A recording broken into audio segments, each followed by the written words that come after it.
начала этот процесс был внеправовым и продолжает быть внеправовым. Каждое государство может решить само, оно является правовым государством или превращается в разбойничий клан.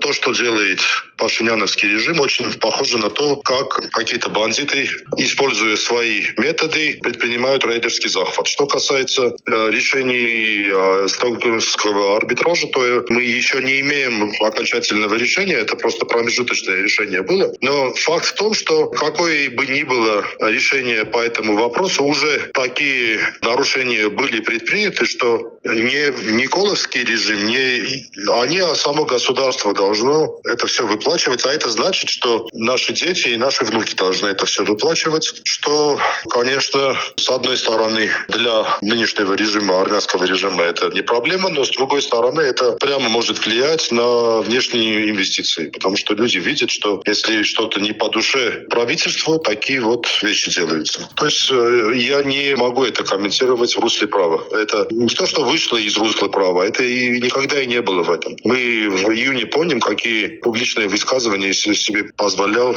премьер-министр. То, что, как оказалось, весь руководствующий состав был назначен из рядов партии «Гражданский договор», не знаю, вряд ли в этой партии собрались все те люди, которые хорошо смыслят в энергетике. Так, не знаю, вряд ли так происходит. По всей вероятности, это просто непотизм, это просто политическая коррупция.